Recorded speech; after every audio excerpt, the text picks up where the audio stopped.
everybody and welcome to the channel. My name is Richard. I'm making this video only because I've just received a gift through the door. It is amazing. It's from Germany. It's called an Aeroad CFR Di2 12-speed 2022 version. It's right behind me. Come on, have a look.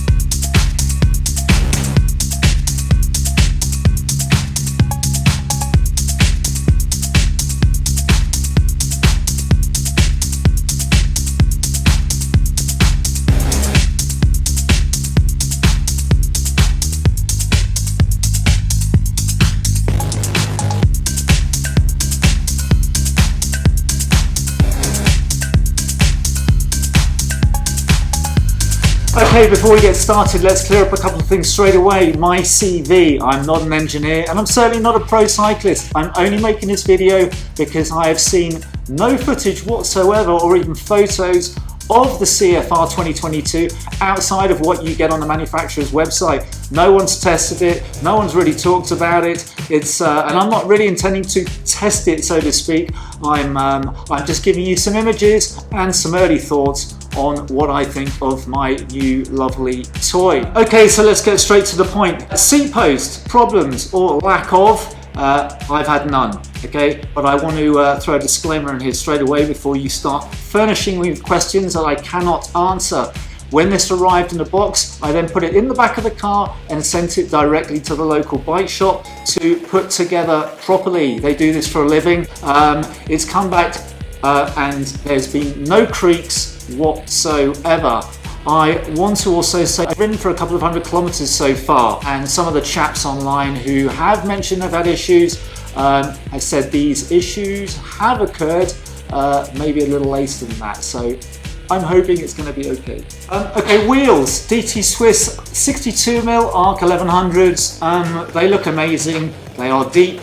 I've had no issues so far with crosswinds, but it's not been very windy here. In the centre of them are DT Swiss 180 free hubs. A bit surprised by that. I was expecting the 240s, but obviously it's a pleasant surprise. And yes, they do make an absolute racket. So be prepared to be waking up everybody, including the local wildlife, if you go out early in the morning. Extras on the bike, what have I got? Pedals. I've got the Look ceramic titanium pedals. I mean, they do what they say on the tin. I mean, you push them, the bike moves forward. I've really got not much more to say than that. The benefit of these is solely the fact that they weigh next to fuck all. Bottle cages, carbonworks.de. Being German, with a German bike, thought it all matched up fairly well. They do look amazing. They weigh, I think, 10 grams each. It's absolutely ridiculous, but they do cost a couple of €100. Obviously a lot more than the standard bottle cages, but I figured if you spend this much on a bike so far, why not keep it light rather than burden it with rubbish? For me it works, it might not for you. Carbon works. Enjoy if you want to get them. They're very good. Tyres, Schwallow Pro ones, 25 on the front, 28 on the rear, and they've got the brown rims, I don't know, that seem to be cropping up more and more. I feel like I'm riding a bike from the 70s on that basis, just on look-wise, but happy to roll with it, pun intended, for now. And I was reliably informed by a close friend that it's a thing, so I guess it's a thing. How do they feel? I don't know. The tyres, I don't really know. I haven't tested them to limit. I haven't been doing a Tom Pitters down Outdoor style sort of descent, where I'm pushing everything to the limit with my knee nearly down round corners.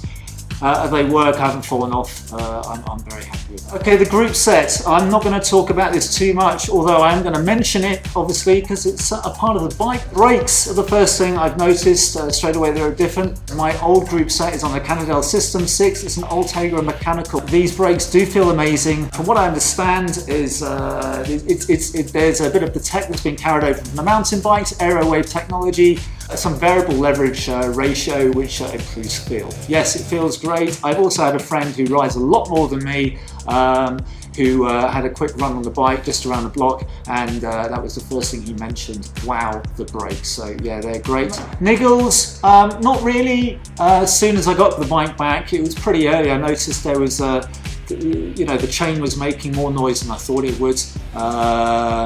And I did a couple of things. Firstly, I pretty much whipped it off straight away, put it in a degreaser, give it about 4 rinses, and then obviously saturated it in denatured alcohol, hung it up, put the chain back on, used super secret silica drip wax. It's actually a little bit quieter. Funnily enough, people say it actually should be a little bit louder, but I find it a bit quieter. Plus, I sent it back to the bike shop to double check because I think the rear derailleur was maybe slightly out of line when it came out of the box. I don't know. The guys tweaked it, played around, stuck it on his phone, did some stuff, and anyway, whatever. Now it's perfectly silent, super quiet. Works lovely. Okay, the cockpit famously cracked under the expert hands of Mathieu van der Poel mid-race last year, which resulted in a worldwide recall and allegedly a redesign of the thing. Now, I haven't got a clue if this looks like is the same or isn't the same as the last one.